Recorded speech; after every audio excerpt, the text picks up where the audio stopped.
अस्सलाम वालेकुम, मैं हूं अफाक नज़ीर। प्रोग्राम शार्प एनालिसिस में खुश आमदीद। साल 2023 में यूटिलिटी बिल्स की मद में हुकूमत की तरफ से 200% का इजाफा किया गया है, जिसमें सबसे ज़्यादा कीमतें गैस की बढ़ी हैं, लगभग 300% का इजाफा किया गया है। बिजली की कीमतें बढ़ी हैं, फ़ी यूनिट 19 रुपये 60 पैसे का इजाफा किया गया है।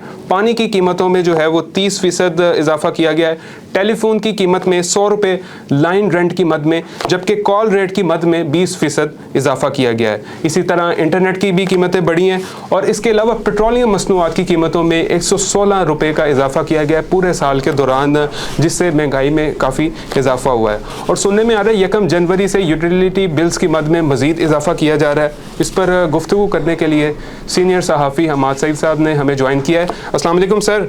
वालेकुम अस्सलाम। बहुत शुक्रिया सर आपके वक्त का।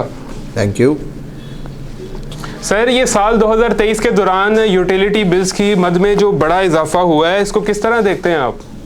देखें, ये इजाफा जो है ये IMF की शराइत के मुताबिक किया गया है। दूसरे नंबर के ऊपर हमारे जो इदारे हैं वो मुसलसल खसारे में चल रहे हैं, जिनमें सबसे ज़्यादा खसारा जो है वो महकमा गैस को है, दूसरे नंबर के ऊपर रेलवे को है, और तकरीबन लगभग तमाम जो ऐसे इदारे हैं जो पब्लिक डोमेन में आते हैं, जो पब्लिक को फैसिलिटी फराहम करते हैं, वो सब खसारे में है। इसकी वजह से इजाफा जो है नागुज़ीर था और पेट्रोलियम मसनूआत की इंटरनेशनल मार्केट के अंदर बढ़ने की सूरत में और हमारे रुपए की कदर गिरने की सूरत में हमें ये इजाफा करना ही था, तो लिहाजा ये इजाफा किया है। अभी मज़ीद इजाफा इसका मुतवक्का है कि अगले साल मज़ीद होगा। सर, पाकिस्तान में कीमतें एक दफ़ा बढ़ जाती हैं तो दोबारा कम नहीं होती, तो हम तवक्को कर सकते हैं कि ये कीमतें दोबारा कम हो सकती हैं? जी बिल्कुल भी ऐसा तवक्का करना फजूल है, क्योंकि अगले 2 सालों तक तो इसकी कोई तवक्का नज़र नहीं आ रही। इसकी वजह यह है कि जब डॉलर जब नवाज शरीफ या बेनज़ीर का जो पहला दौर था उस वक्त 30 रुपीज़ से भी नीचे था। इस वक्त डॉलर की कीमत जो है वो लगभग 285 रुपये पे चली गई है, और आप ये सोचें कि उस वक्त से इस वक्त के दौरान जो डिफरेंस है वो डॉलर का हमें पे करना पड़ रहा है, तो वो तो जब तक डॉलर नीचे नहीं जाएगा तब तक इसके अंदर कमी नहीं आ सकती। सर, हुकूमत पेट्रोल के पीछे जो है वो 60 रुपये लेवी वसूल कर रही है, इसमें इन्होंने मज़ीद इजाफा भी करना है, तो इसको किस तरीके से देखते हैं आप? देखें, ज़्यादा नहीं है टैक्स? नहीं, ये तो एक अभी बहुत कम है। ये इंटरनेशनल प्राइस के मुकाबले में हमारे मुल्क के अंदर अभी भी कम है। अगर हम इंडिया से कंपेयर हम करें अपने नेबर से, तो इंडिया जो है वो उसको हम बड़ा क्लोज देखते हैं, तो वहाँ पर अभी भी जो पेट्रोलियम मसनूआत के ऊपर टैक्सेस है वो हमसे कहीं ज़्यादा हैं। दूसरे नंबर के ऊपर जो हमें, जबकि वहाँ पे पेट्रोल रिफ़ाइन कर सब कुछ वहाँ पर होता है, और हम लोग जो है हम भी वहीं से अब रिफ़ाइन करवा के पाकिस्तान के अंदर मंगवाते हैं, सुना तो यही है। लेकिन ये है कि वहाँ पर ख़ुद तमाम टेक्नोलॉजी मौजूद है, उसके बावजूद उनके रेट्स हमसे ज़्यादा हैं, और हमारे मुल्क के अंदर अभी भी पेट्रोलियम मसनूआत की रेट्स कम हैं। लेकिन उनका चूँकि रुपया बहुत मजबूत है, उनकी करेंसी हमसे ज़्यादा मजबूत है, इस वजह से हमारे मुल्क के ऊपर ज़्यादा असर पड़ रहा है, क्योंकि यहाँ पर डॉलर अभी तक हम उसकी कीमत कोई बरकरार नहीं रख सके। सर, सुनने में आ रहा है 1 जनवरी से यूटिलिटी बिल्स की मद में फिर से इजाफा हो रहा है, तो कौन कौन सी अशिया बढ़ने जा रही हैं आपके नज़दीक? जी बिल्कुल, इसमें 1 जनवरी से सबसे पहले तो PTCL ने 300 रुपये इजाफ़ा किया है जी अपने लाइन रेंट के अंदर, और उसके साथ जो इजाफ़ा है जो कॉल रेट है उसके अंदर भी तकरीबन 30 पैसे कॉल महंगी करने का फ़ैसला कर लिया है। इसके साथ अगर हम देखें इंटरनेट की प्राइसेस, तो वो तकरीबन 15% बढ़ेंगी। इसके साथ जो हम देखते हैं बिजली कीमत 4 रुपये 80 पैसे इजाफ़ा होगा। गैस की मद के अंदर तकरीबन 30% मज़ीद इजाफ़ा मुतवक्का है। इस तरह जो है पानी की कीमत जो है वो वासा जो है वो बढ़ाने जा रहा है, वो तकरीबन 40% इसमें मज़ीद इजाफ़ा करेगा। इस तरह ये तमाम तर चीज़ों की कीमतों में एक मरतबा फिर इजाफ़ा होगा। सर, इतने भारी टैक्स वसूल करने के बावजूद भी हमारे खसारे जो अदारे हैं वो खसारे में चलते हैं, तो उसकी क्या वजूहत हैं? उसकी वजूहत ये हैं कि एक तो ये पहले ही खसारे में है। बिजली के रेट वासा जो है वो कहती है कि जो उनको तकरीबन 110 या 115 करोड़ रुपया जो है वो टैक्स वो बिल वसूल होते हैं पूरे महीने के दौरान। लेकिन उसके बरक्स अगर वो कहते हैं कि जी हमारे जो ट्यूबवेल्स चलते हैं, जो हमारे प्लांट्स चलते हैं, उसके अंदर 80 करोड़ रुपए तो बिलों की मद में चले जाते हैं, और बाकी जो है वो जो मुलाजमीन है उनको तनख्वाह देनी होती है, जो बाकी काम चलाने होते हैं वो कहाँ से पैसे आते हैं, वो पंजाब गवर्नमेंट से वसूल करती है। पंजाब गवर्नमेंट हर मरतबा यही पाबंदी लगाती है कि अपने जो है सोर्सेज बढ़ाएं, तो वो नतीजतन ये है कि इनके पास तो बेचारों के पास बिजली के बिल देने के पैसे नहीं हैं, तो ये इसी तरह पूरे करेंगे आवाम से लेके। उसके बगैर तो उनके पास गुजारे के लिए सर, कोई और बजट 2024 में कौन से नए टैक्स लगने जा रहे हैं जी? या लग भी रहे हैं या नहीं? जी बिल्कुल लग रहे हैं जी। ये जो शराइत हैं उसके मुताबिक हमें पेट्रोलियम लेवीज़ में तकरीबन 12% मज़ीद इजाफा करना है, और उसके साथ साथ बिजली, जब पेट्रोलियम मसनूआत बढ़ेंगी तो बिजली की कीमत में ऑटोमेटिकली इजाफा होगा, ट्रेन के किरायों में इजाफा होगा, तो हर चीज़ की कीमत बढ़ जाएगी, उसमें कोई ख़ास बात नहीं है। यानी कि लगभग समझे कि 20% मज़ीद महंगाई जो है वो नए बजट के दौरान वो आ जाएगी पाकिस्तान के अंदर। सर, मैं रिपोर्ट पढ़ रहा था, एक साल 2023 के दौरान बिजली और गैस की मद में 2200 अरब रुपए के इजाफी बिल भेजे गए हैं, तो इसकी क्या वजूहात हैं? उसकी वजह यह है कि जो वापडा है उसने तमाम जो जिसको हम कहते हैं कि इसको तमाम कंपनीज बना दी हैं। हर कंपनी की जिम्मेदारी है वो अपना खसारा खुद पूरा करे। लेस्को जो है वो अपना खसारा पूरा करने के लिए, क्योंकि उनके पास जो अमला है उसकी तनख्वाहें देनी है, फिर बिजली के जो उन्होंने परचेज़ करते हैं उसके पैसे देने हैं, नतीजतन ये होता है कि वो इनकी लाइन लॉसेस बहुत ज़्यादा हैं।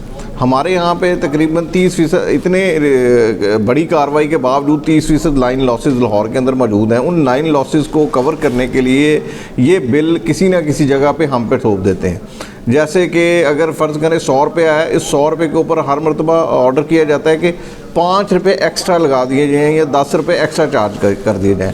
वो 10 रुपये एक्स्ट्रा चार्ज करने से हमारे टैक्सेस में बढ़ जाते हैं, हमारे टैक्सेस बढ़ने से वो सारा रेवेन्यू इनके पास चला जाता है। सर, ये अपने नुकसान अवाम पर थोप देते हैं, ये तो इससे तो अवाम पर सरासर बोझ पड़ रहा है। तो ये सारे वाक़े का हल तो नहीं ना है मसले का? इस मसले का हल इसके अलावा इनके पास है भी कोई नहीं, क्योंकि ये अपने अमले को ठीक नहीं करते कि निज़ाम को ठीक करें। पानी, अब का पानी लाहौर के अंदर जो चोरी हो रहा है वो पानी, वो मुझे वासा ज़राए के मुताबिक तकरीबन 40% पानी जो है वो चोरी होता है। लोग जो है यूज़ करते हैं, उसका बिल नहीं देते। वो 40% बिल जो है वो जो बिल दे रहे होते हैं उनके ऊपर डाल दिया जाता है। इसी तरह बिजली जो है वो 30% चोरी होती है, वो 30% जो है जो लोग बिल देते हैं 70%, उसके अंदर 30% जो है वो डाल दी जाती है। ये तमाम तर सिस्टम। सर, इस तरह निज़ाम में कैसे बेहतरी आ सकती है? जो लोग पहले ही बिल्स अदा कर रहे हैं उनके ऊपर आप बोझ डाल रहे हैं, इस तरह तो आप उनको भी बददिल कर रहे हैं।